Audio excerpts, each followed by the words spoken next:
G'day everyone. Welcome to the Outback Packers podcast, the podcast where two mates from all the way across the world have a yarn talking Packers football and the green and gold. I'm Nick Gregory, joined by my co-host, as always, Iowa Joe. Today, welcoming on the father of Pack to the Future pod, Brian Fonfara. Brian, how are you? It's always nice to be in the company of, kind of podcasting royalty here. How have you been? What's life been like since letting go of Pack to the Future and kind of focusing on your own stuff? Well, it's going a lot better now that you call me royalty. I like that. I don't want to argue.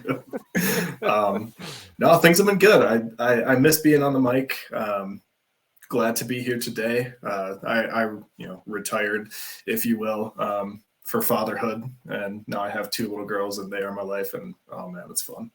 So yeah, I've been happy. Amazing. Brian and I have a little bit of a history because when I originally tried to get into podcasting, he was one of those that stepped up and helped out a little bit with it. So there was a little birdie that kind of whispered in my ear saying, well, Brian's kind of itching to maybe guest star or guest spot on some shows. And I was like, well, I know the perfect way to get him back into it. So there you go. Amazing. I don't know if I want to mention the little birdie's name because he seems to get a big head whenever we mention it. So,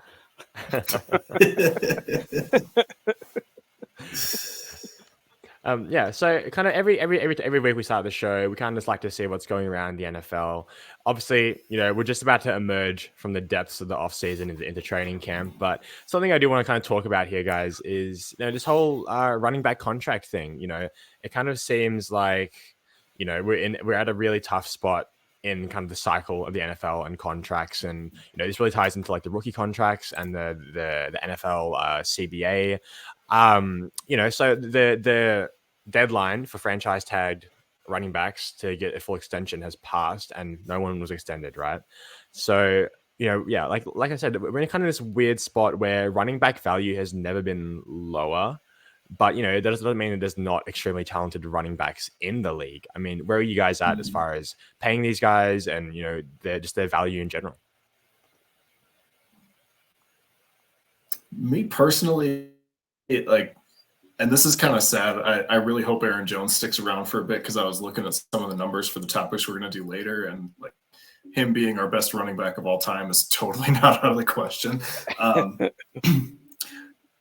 But I'm fine with paying a running back still, but he's got to be an Aaron Jones, Alvin Kamara type. Like, Christian McCaffrey is the king of it. Like, you can't just be a straight up runner. Like, you look at the fourth overall pick being spent on Zeke Elliott, and now he's not on that team anymore. Like, you can't just be a pure runner anymore and expect a 15-year career and to get paid. And it makes sense. Pure, just straight up runners are easy to find in the draft. So, yeah, you gotta have value. Yeah, they definitely have to be a special talent to be able to get that second and third contract. But I did catch a clip, and I thought it was interesting that J.C. Treader, who's the president of the NFLPA union, without actually coming out and saying it, said something like, I wouldn't be surprised to see players start, quote unquote, being injured without actually being injured when it comes to like the franchise tag and stuff like that. And I really thought that was interesting because, I can understand it. Running back is a player too, and they're some of the hardest working players on the team because there's so much of it that they have to do. It's not just running between the tackles. It's, you've got to learn pass protection. You got to learn, receiving and running, and you got to know the different gaps to hit. And it's just, there's a lot of work into it. So I'm not for faking injuries because we've all, as Packer fans, we've known, Martellus Bennett, who got his way to get his way out of Green Bay. So I'm not for it, but I can understand it when teams aren't valuing that position. They use them for 4 years and say, all right, we're done with you. Or we throw a non-guaranteed franchise tag on you. Yeah. Yeah, and so it's like some of the things that I've been saying, and obviously the CBA was only just signed a couple of years ago, but people are really pushing for the rookie contract to be shortened to kind of help them with that, right? Because, like you said, you're getting someone who can run. They kind of just they just run these guys into the ground, and a lot of the time they aren't extended, or this just sometimes they can even be released if they get an unfortunate injury early in their career. And it's a tough one because I guess the way that the game is played these days, running back is inherently less valuable, I guess, in terms of like how replaceable they are. But yeah, like I said at the top, that doesn't mean they're any less skilled, and they kind of fill a different role in today's NFL. You don't really see the bell cow back anymore. There's no guy really, even besides like Derrick Henry, who still wasn't really as big as someone like Adrian Peterson's back in the day. Like no one's really running the rock that much a year anymore. So it's a tough spot, and it's like if you had a kid who wanted to play in the NFL, you'd have a tough time letting them play running back, knowing what kind of awaits them, right? Right. If you had a kid in the NFL, you'd want to put him on like the offensive line or as a quarterback, because those are the two positions that seem to be able to last longer in the league than any other position.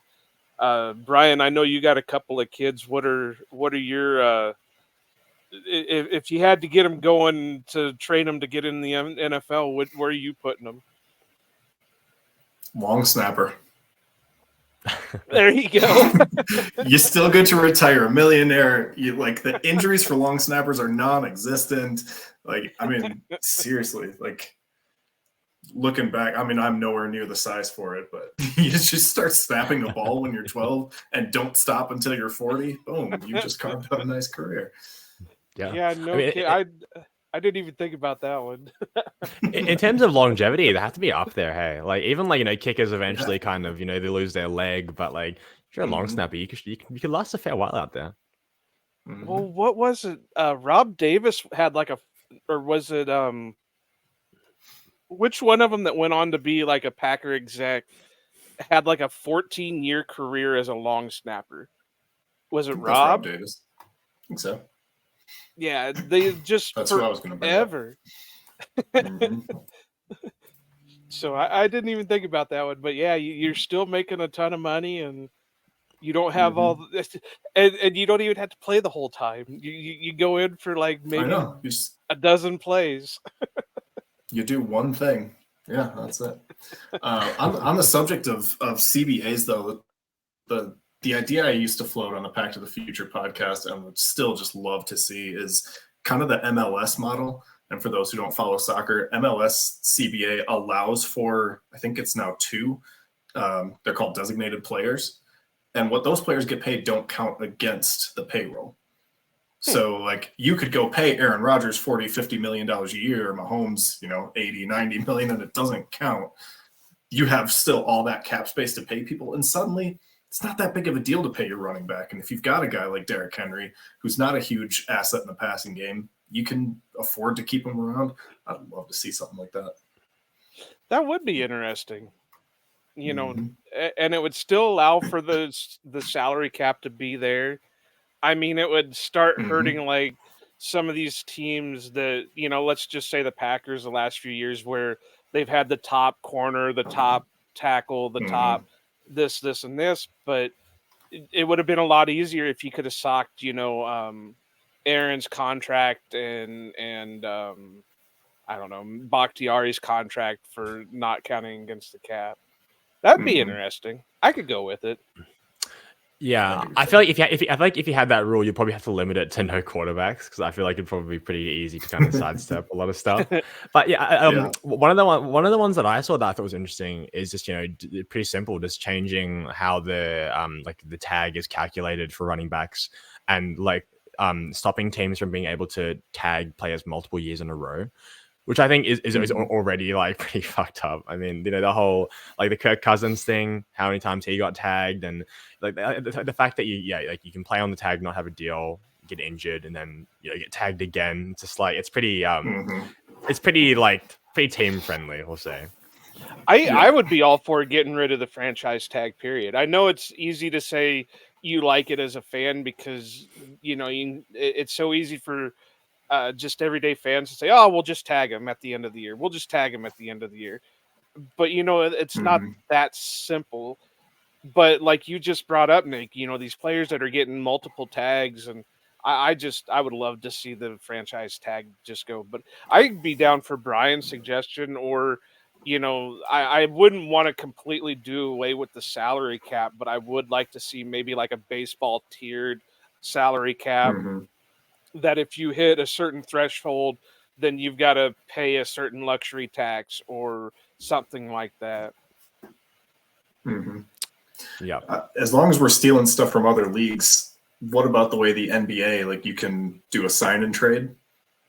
Now, like we can't afford to sign this free agent, but if we send you Devontae Adams, you sign that free agent for us and send them our way, something like that. I mean, I think there's a lot of ways, and especially since trades are much more prominent in the NFL right now than they were 5 years ago, 10 years ago. I think that could be fun. Just lean into it. Yeah, I mean, there's multiple things that they could do. I would even be for, and I know this is kind of a circular way to get to it, but I think the NFL really needs to have a minor league system like the NBA has now, and like, not necessarily like Major League Baseball, but to incorporate like the USFL or XFL or whatever as their minor league team. And then you could even do like trades like that, or that would allow you to keep some of your draft picks without it counting against your actual salary cap. You can say, all right, well, you need time. We're going to sign you to this contract, but we're going to put you down here for a while. And then if we got to call you up, then it kind of counts against our budget. Yeah. Yeah, and like the NFL is kind of like softly doing that. I mean, perfect example is the I forget his name, the Packers signing the Super Bowl, well, the USFL Bowl MVP as their quarterback. But yeah, because they kind of are doing it, and there's a lot of teams who have players who either started or are like second stringers who are directly ripped from those leagues. It's just not an official affiliation. But I totally agree. I think there's no harm in getting more guys in the system, and especially at some of these positions where it's just always so dry, like offensive line. There's always a drought of offensive linemen in the NFL, and you can never have too many good like cornerbacks or anything like that. Special teamers. There's always use for bodies in the NFL. So I think, I think that I do agree. Yeah, what is his last name? Is it? I saw somebody put up a picture of Mr. Magoo. So is it like McGlue or Magoo? Like I thought it was like McGough, maybe. I don't know. I know it's one of them odd sounding or spelling last names. Could it be like Alex McGough? Alex McGough. Okay. But yeah, no, definitely. I know a lot of people. I saw, was it from Wisconsin Sports Heroics, that somebody had an article that one of the Green Bay Packers draft picks are already in jeopardy of his position, and it was all because they signed McGough and they said Sean Clifford's position. It's like, come on, guys, are we really that far into reaching into this? There's no. This is I like always hated the offseason. This is like the Kurt Benkert signing. I love Kurt to death, but yes, he's not going to come in and be a Super Bowl MVP right away. Right. There's a reason why he's playing in the USFL. It's because he wasn't ready to step into the NFL. I will say it is nice to see Jace succeeding as well. He was obviously the biggest offensive player for that team. And I was a massive believer in Jace, and it's kind of sad things didn't work out with the injury in his rookie season, and some of the kind of character issues or whatever that happened. But it's really nice to see him like succeeding.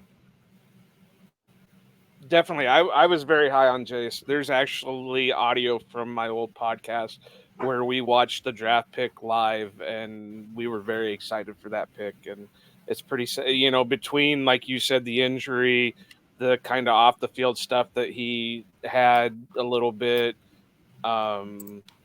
it's nice to see him succeed. And I'm hoping he can come back into the league and have a chance. I don't think he ever really had a fair shake at it. Well, so what do you think? Should we jump into our topic for the day? Absolutely. Unless anything you want to talk about, Brian, going around the NFL? No, man. Let's do it. Brilliant. So cool. So we're going to kind of go through our all-time offensive 11 here. And so for the purpose of this exercise, we've kind of played with somewhere in between 11 personnel and 21 personnel. I personally don't have a fullback on my list, but I know I know that Joe's very keen on it. So why not start, Joe? Just run us through who your starting offensive 11 players, best of all time for the Packers. All right, so like we were talking about before we started recording, I have a feeling a lot of us are going to have, or all three of us are going to have some similar things. So, and obviously my quarterback is going to be Bart Starr. You know, I love Aaron Rodgers and all that, and I think he's one of the greatest players that ever donned a Packers uniform, and I think he's one of the greatest players to ever play in the NFL. But I think Bart Starr was that complete leader. You know, the multiple championships. He was basically the guy that ran the offense for the Lombardi era teams, and he was the quintessential field general. So he was my guy. And then I'll real quick run through the rest of them. For running back, I had Amon Green. Fullback, I kind of cheated. This way, I could run my two back set. I put Jim Taylor as my fullback. Tight end, I had Paul Kaufman. My two receivers, I had Don Hudson and Donald Driver. And then my starting offensive line is Forrest Gregg, Jerry Kramer, Larry McCarron, Fuzzy Thurston, and Ken Riddickers. All right. Well, something I will disclose as well. Being a younger person, my list is probably going to be a little bit biased towards the past 20 to 30 years. That's fair. But yeah, I mean, it's so hard to argue with some of these names. I mean, like I think we should go through it probably position by position just so we can all stay on the same page. But I mean, yeah, I mean, it's really difficult to argue against any of the big three quarterbacks. Right. Brian, where are you at on your list? Yeah. It's got to be Aaron Rodgers for me. Like, we're talking, the only competition he has for most talented quarterback of all time is Patrick Mahomes. And I think he's got to do it a little bit longer first. I mean, just look at the numbers. Like, he's got double the passing yards of Bart Starr. And I understand it's a different time, but you got to take some of that into account. We're talking like triple the touchdowns and fewer interceptions in just about twice as many games. Like, the dude completely changed the quarterback position. Not long after Peyton Manning had already changed the quarterback position so crazily. Yeah. Like, I know it ended in him being a freaking weirdo, but like, I don't know. He didn't That's putting it mildly. Any welfare systems or anything. So like, I don't know. I hope Jordan Love can retire with some dignity. But oh man, I think Rodgers is too talented, and he's got every single number on his side, except for the Super Bowl championships, which is the only reason that I don't dismiss a discussion about Bart Starr. Yeah. And I think, it is so fascinating that the Packers have, the Packers have three quarterbacks that in their own era could each be considered the GOAT, like, which is absolutely just mind blowing. And obviously, the whole cultural thing with Favre was such a big deal. And obviously Bart started doing it so early, also such a big deal. And, starting kind of the revolutionization of the offensive game. But yeah, I mean, I'm with you, Brian. I can't argue that lethal killer efficiency from Aaron Rodgers. Even aside from all the tricks and the cool wow throws and the run and all stuff he can do outside of the pocket, just his mind and his accuracy and just the confidence to go for it in those big moments. And this, because people, one of the big arguments I used to get with a lot of people is that Aaron Rodgers is always super risk averse and he doesn't take risks. That's not it wasn't true though. I mean, obviously he was tentative towards the middle of the field, but it wasn't that he was afraid of making some of these throws on the outside. It's just that he was just so good that it seemed like he was avoiding some of these throws, and he would it seemed like his interception total was just so artificially low. But if you watch some of those games, he's taking risks all the time. He's getting in these tight windows, and it's just absolutely mind boggling. I mean, you go back to that 2020 season and just the first game, man. I mean, that's some of the most incredible quarterbacking you'll ever see from anyone in the history of the game. And he's just absolutely tearing through people. And again, he's throwing it right next to defenders' heads. He's getting it in between the linebackers, and it's beautiful to watch when he's on. So, you know, I have a tough time not picking Rodgers here as well. And like I said, there's remember a no lot of those wrong same answer. people. Yeah. Oh, go ahead, Brian. Sorry. Okay. Oh, I remember a lot of the people that were criticizing him for being risk averse would also criticize him for certain throws that we look at as great throws, but they're like, oh, he just got lucky. Like the run the table year, he had this throw go right through the hands of a cornerback, right into the hands of, I want to say James Jones, for this long touchdown that nobody saw coming. And the next day, everybody, you know, on Twitter running through their film and everything is like, oh, see, this really wasn't that good of a throw. I'm like, just, you can't have it both ways. Is he risk averse or is he too risky and getting lucky? Right. And like I said, there's no wrong answer here. I just went more with the field general, and you guys went more on the talent side. So there's no wrong answer. I mean, even you could throw Brett Favre in there just based purely on his career. I mean, you can't say much about his outside of the game stuff, but you know, just career wise, you could throw him in there. But yeah, I went more field general, and you guys went talent and stuff. I mean, it's the same as when you debate like Rodgers versus Tom Brady, and like you look at the rings, and that's kind of all the argument you need. Like, right? You can win an argument just by saying, "Yeah, he won a bajillion of them." Like, show some respect. There's nothing wrong with that. Yeah, totally. Little surprised nobody said Matt Flynn, but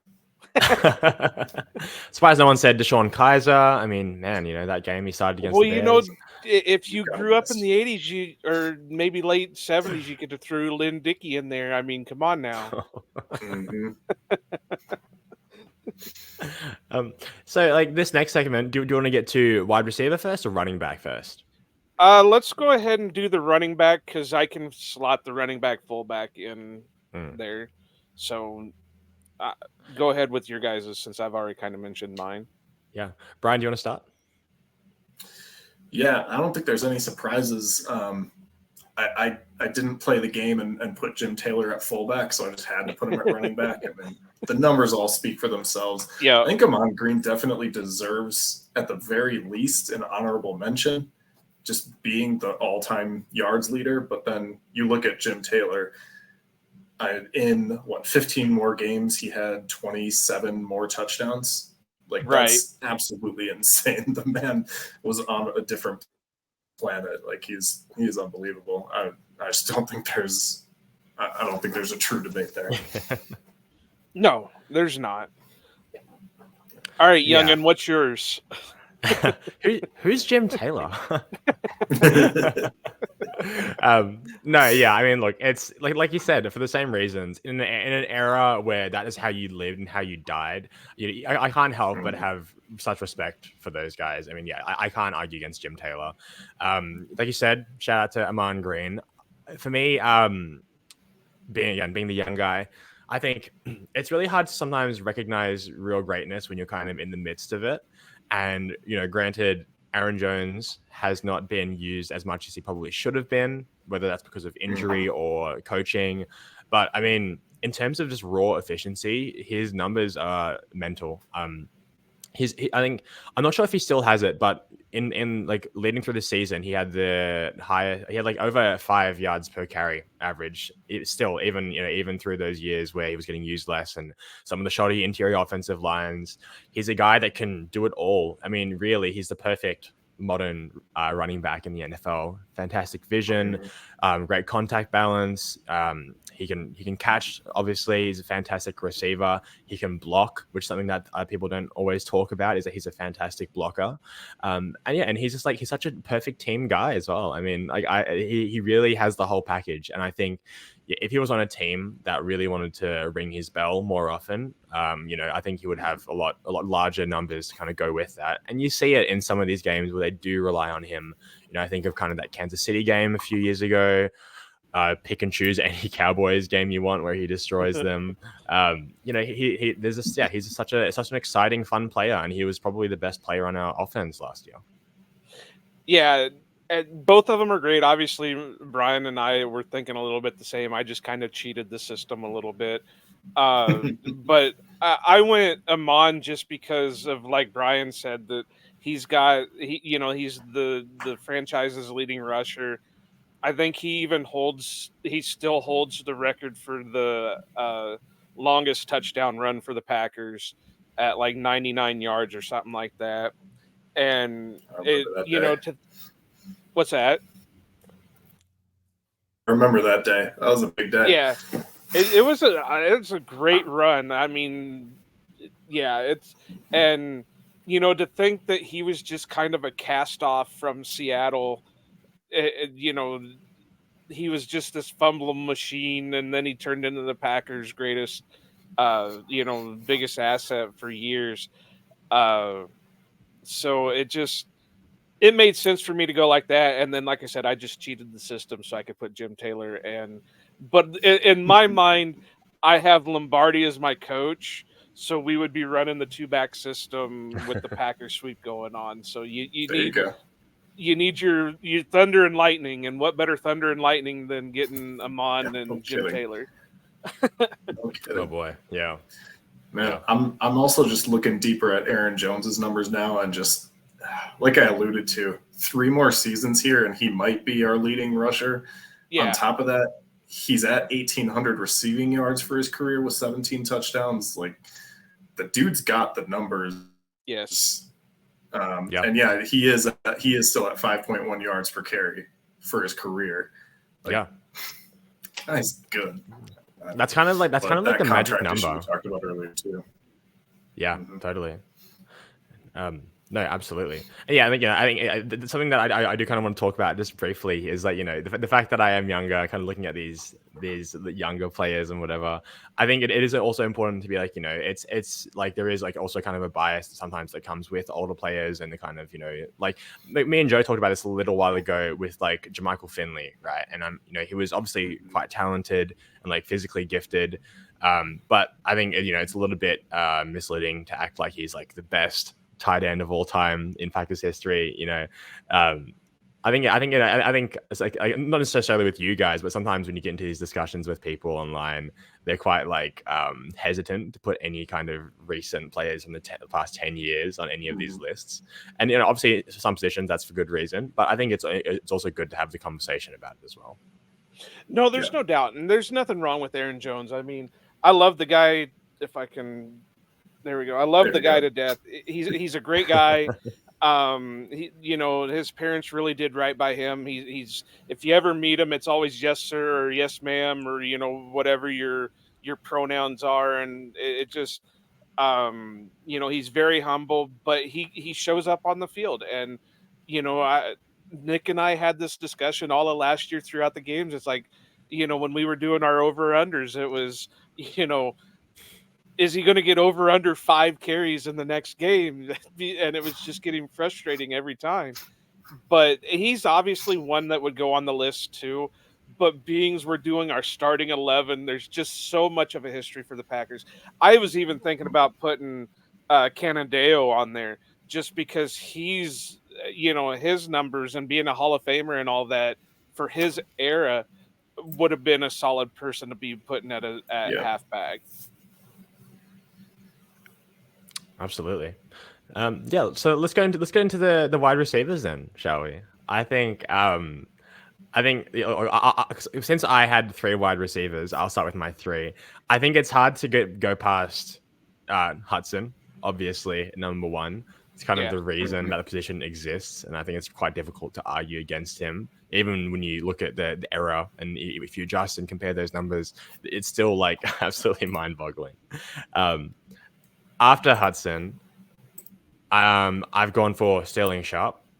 And look, some of the other receivers who were around for a bit longer, I definitely have a valid case from that era.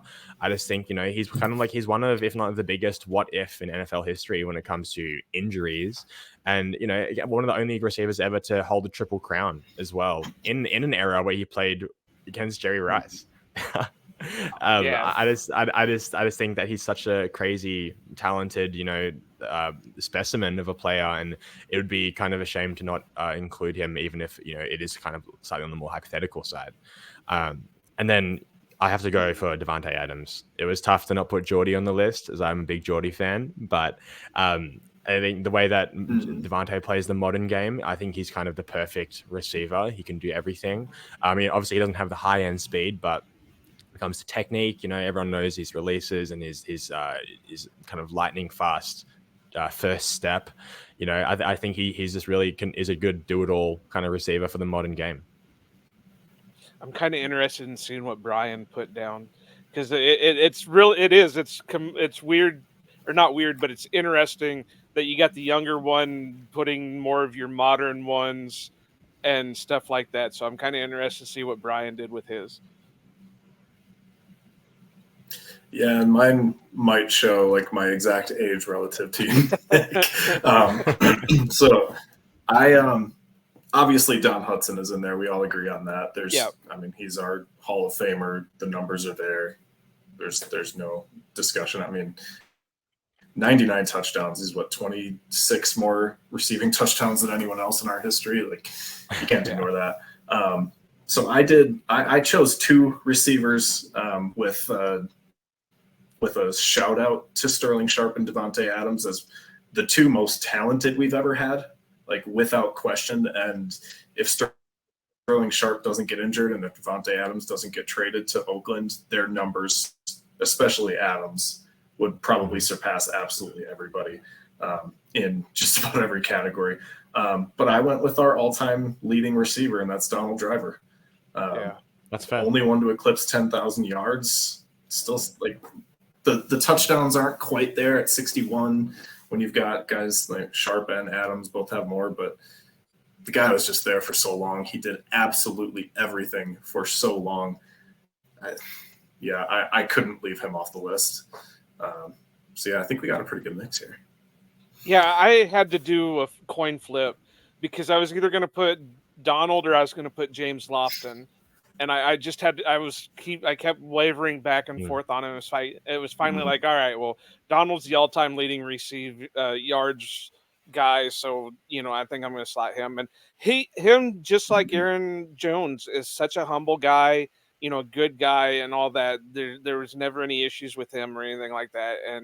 And for him to come out of basically nowhere, I mean, 7th round out of Alcorn State, and for him to come in and be what he was, he's an amazing player, and I'm glad he ended as a Packer. I'm kind of sad that it ended the way it did, because it was either you're going to retire or we're going to release you, and he felt like he could still play, but he promised that he would never play in another uniform other than Green Bay. I think he's even come out recently and said that Greg Jennings was actively recruiting him to Minnesota, and he just kept saying, no, I promised the fans I would never wear another uniform other than the Packers. And so I that kind of upset me that that's how he went out, but I am glad that he ended his career with the same team that he started with. Absolutely. As long as you brought up Lofton, man, I was looking at his numbers. He's only 500 yards behind Donald Driver, but had 70 fewer games, had 213 fewer receptions, and only 500 fewer yards. Man was a machine. If he had the touchdown numbers in there, look out. Well, and he was a first rounder, wasn't he? He was one of the few first rounders the Packers have taken at wide receiver. Let's see.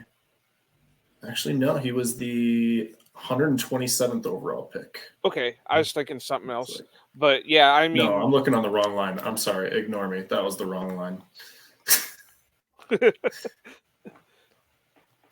on, let's see. I'm going to find this.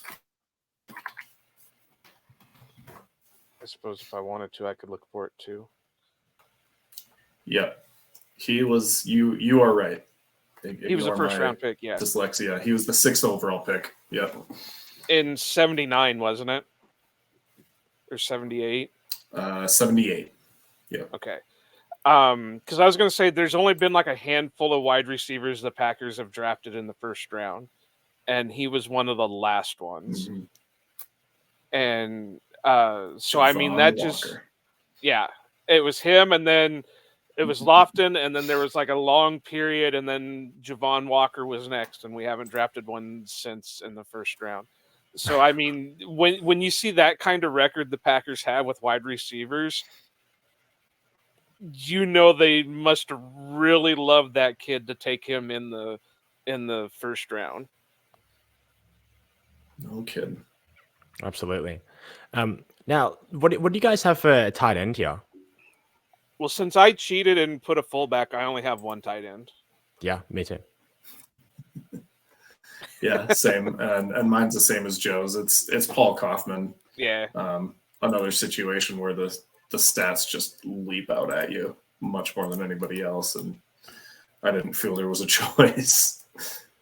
Yeah. The only other one that I was thinking was Bubba Franks, just because he kind of had a longevity with the Packers, because it seems like the Packers don't tend to have a long streak with their tight ends.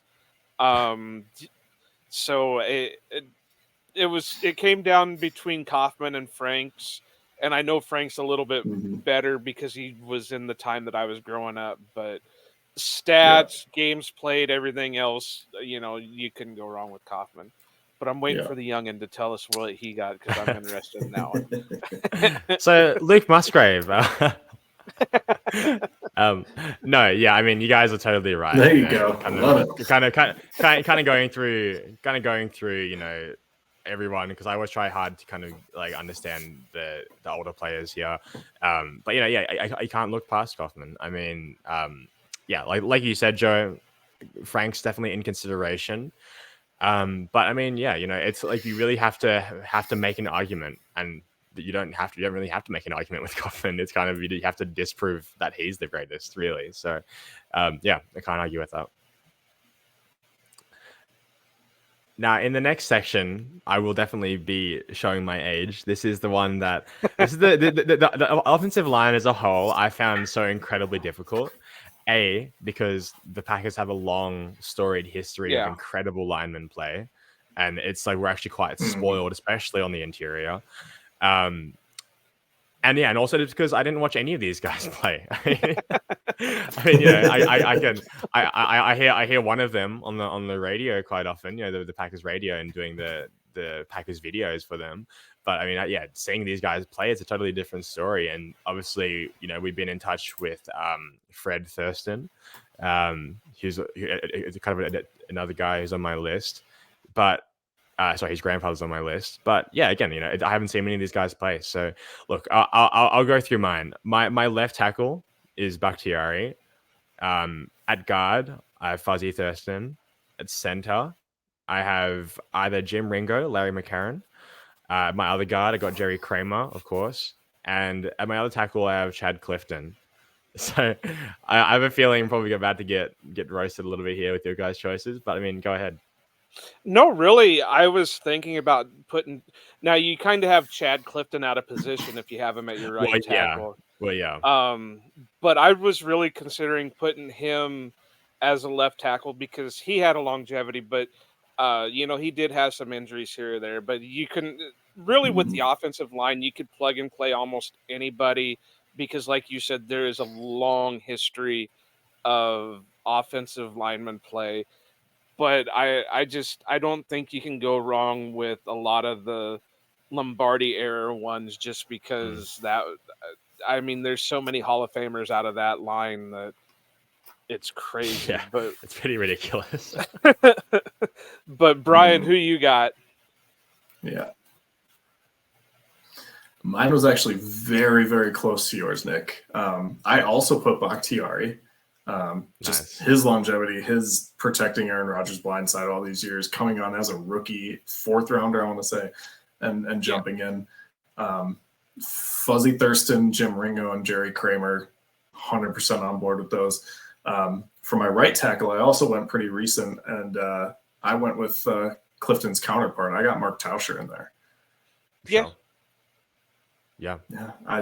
I remember, and I just looked this up because I was like, I thought I remembered something about him never getting called for a holding. There's an entire article on ESPN from 2005 about a holding call on Mark Tauscher because he was 6 years into his career and it was his first one, and it was kind of controversial. But yeah, there's a whole article about it. I should read that. Oh my god. Yeah, you should. Yeah. The Packers have had a long history of it, of bookend tackles. Clifton and Tauscher, Bakhtiari, Bulaga, going back to the Lombardi era with Fuzzy and not Fuzzy, Forrest Gregg and who was the other tackle? Not Jordan. Who was the other tackle on that team? But like I said, all Hall of Famers. But yeah, that's pretty crazy stat with Tauscher. Bakhtiari is a good pick. Had he not been injured for that long, I think he definitely would have been one that I threw him in there. But even his short amount of, or not really short, I mean, he's been around a while, but his time, he's been solid the whole time, but I went, this is another one where I kind of had to coin flip, and I just went through and I said, okay, who's played that position the longest? And I needed a left tackle specifically, and I was like, well, maybe Chad Clifton. And I was like, no, I'm going to represent the 80s a little bit and go Ken Rutgers, and that's who I went with. But other than that, the only different thing is I had my other tackle was Forrest Gregg, and just Hall of Famer, Lombardi era. Yeah. And as long as you brought up all of those bookend pairings, Bruce Wilkerson and Earl Dotson, the two guys that started for Super Bowl 31, that was a great pairing as well. So yeah, we have a rich history here. Yeah. I mean, it was really tough to leave Forrest Gregg off my list. I kind of just want to get some recognition for the other eras here. But I mean, yeah, you're totally right, Joe. And it's like, that's kind of the beautiful thing, is that you can really slot in almost like anyone from any of these eras. And it's like, it's actually totally fine. I mean, I think some of these guys, like especially the interior, like like Jerry Kramer, I would find it impossible to leave off any of these lists. But even someone like, I think like Corey Linsley. I mean, the guy missed like maybe 10 snaps in his whole career playing with the Packers, and there was a good period of time where he was arguably, if not the best center in the game as well. And then like longevity comes in with a lot of these guys, and like we have that as well. It's not like a couple bursts, a couple year burst of good play. It's like, these guys are just locked down the side for their entire career, and I don't really decline as well. The only position that I found it hard was center, just because they're kind of like tight end. There was always like a revolving door there where even though we were getting good play out of guys, they didn't last long in the system. You think of Frankie Bag of Donuts, Frankie Winters, he really wasn't there tremendously long. He was there, I think, 5 years at the most, but he had played elsewhere before coming in. Linsley would have been a good pick, but you got to go with Larry McCarron. I mean, that one's just the longevity alone, games played, and just that wonky finger, man. So iconic. And of course, voice of the radio. I've always said that I could just listen to Larry and Wayne read the telephone book just because they make it great, and he's got great insight and everything else. But yeah, and so something I kind of wanted to ask what you set guys. it apart was. Oh, sorry, you go. I was just going to say what set me apart was Jim Ringo's in the Pro Football Hall of Fame, and that's what just then on my coin toss up. It was like I found the one thing that kind of set one person apart, and that was it. Yep, no, absolutely. And so I'm kind of assuming that we all would have like Lombardi as our all-time coach. But something I kind of want to ask you, and something I find quite interesting, is like the actual identity of a team. I think the Packers are one of the only teams in the league that have like a hardcore identity. Like, you know, where we have a coaching tree that's spanning back 30 years now. We have, you know, elements of our culture, like I said, the strong offensive linemen and, you know, these kind of things that, like, you know, strong quarterback play, obviously. These kind of things are just inherent parts of the Packers culture. When it comes to like the offense, like, I mean, what things do you guys see as like very like Packersy things to have, or like certain concepts or plays, or, you know, just like, you know, certain things that you would expect to see from the Packers offense in general? Wow. Ooh, that's a good question. Well, it's so hard to answer too, because Yeah. you want to say quarterback play, but we've only really had Yeah. two major quarterbacks in our generation. And so that one's a hard one to answer. And you'd want to say running backs, but that really stopped when the quarterback play took over. Wow. I mean, I first and foremost do go more to like the offensive line and running game. It's been so important to this team for so long. That's really tough. But, you know, we have guys, you know, we go back to my childhood with guys like Dorsey Levens and Edgar Bennett. And then, you know, we go then to Amon Green and then Ryan Grant. And then, I mean, having Eddie Lacy in town, like there's really only been a handful of seasons where our offensive line hasn't been really good or like legendarily good in my lifetime. It's just always been such a priority. And yeah, like you said, like all the names that you could bring up for best players to ever play on the offensive line, like there's way too many for me to say anything different. Like it's, that's where my mind goes. Yeah. And I think that's the best answer you can give, because like I said, there's so many other things that you'd want to say, but it's hard to say because we've not had anything else. You know, like with the quarterbacks, we've had the two quarterbacks for 40 years pretty much. And, you know, it would be different if we had, you know, maybe just a handful of them in that time. But offensive line, yeah. I mean, obviously Brian and I are old enough that we've seen some really shitty offensive line play from the Packers, but it's not a constant. It's usually after a bunch of injuries have happened, or, you know, something like that.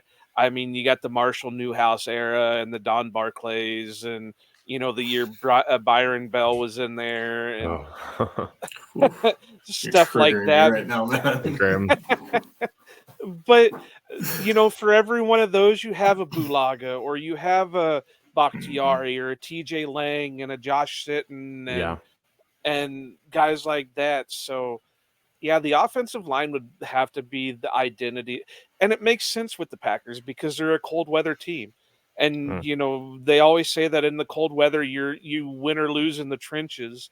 And, you know, that's the Green Bay Packer way.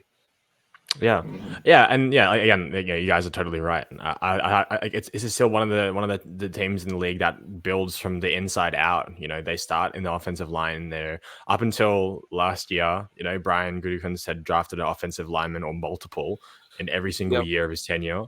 And you know, every time there's been a great quarterback success, there's been great O-line success to follow with it. You know, I would say like we've generally had quite a good running game, and even in years where we don't necessarily use it or rely on it, it's generally been quite good still. I would have a tough time thinking of a year where we were like definitively bad at running the ball. And outside of that, the only thing I can think of is just like this is generally an offense that plays up to its competition as well. I mean, you think about how many great defenses we've faced in the past, you know, 10, 15, 20 years.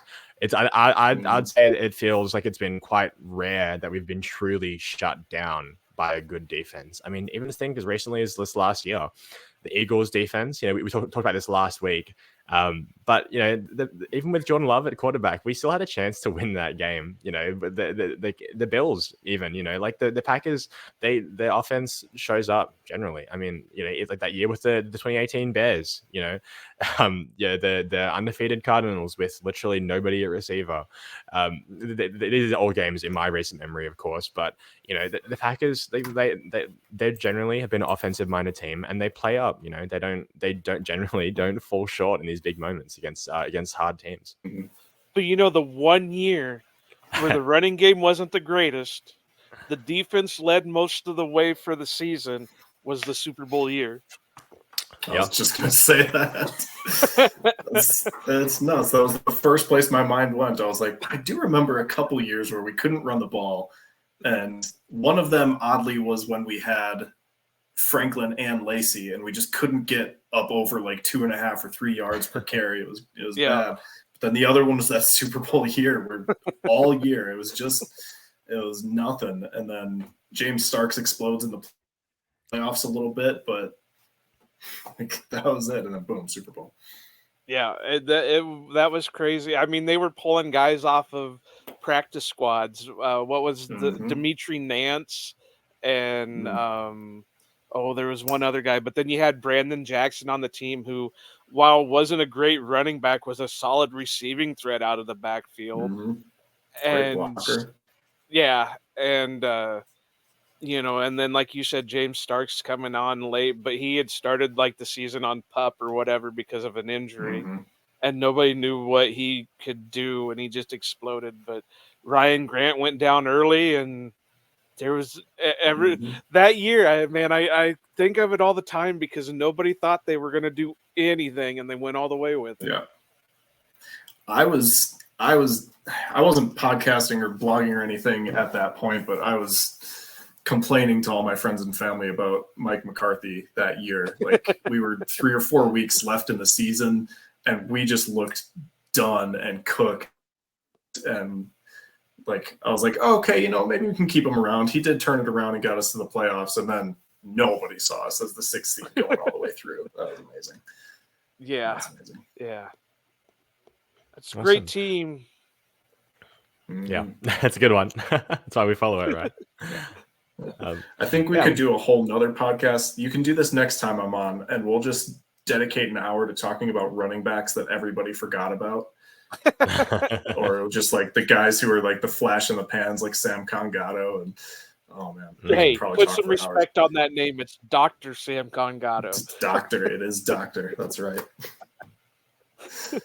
Oh man, that would be fun. It would. Yeah, we'll definitely have to get you back on, Brian. This was a lot of fun. Before we finish up, is there anything that you're working on or covering that you want to quickly talk about here? No, man. It was just really awesome to get this opportunity. I've been talking to the bird in Joe's ear a little bit about possibly joining him for an episode, but that's never gone anywhere. So yeah, I thought it was really cool to jump on this one. Definitely brings me back to the old days. I had a lot of fun doing this. Gets the juices going again, doesn't it? It does. And now only problem is I'm super hyped for the season now, and we've still got what is it, 8 weeks, 9 weeks? I don't know. Well, think about it this way. Mondays. We've only got a week before training camp, so that'll suffice for a little bit. There you go. Give me something. I'll take something. Something. Absolutely something. All right, guys. Well, as always, you can find us on Twitter. You can find Brian at PTTF_Brian, myself at NicholasGRGR, Joe at Iowa_Joe86, the podcast at Outback_Packers. Don't forget to like, share, subscribe, rate us, all that good stuff wherever you listen to the podcast and find us. Until next time, we'll see you later.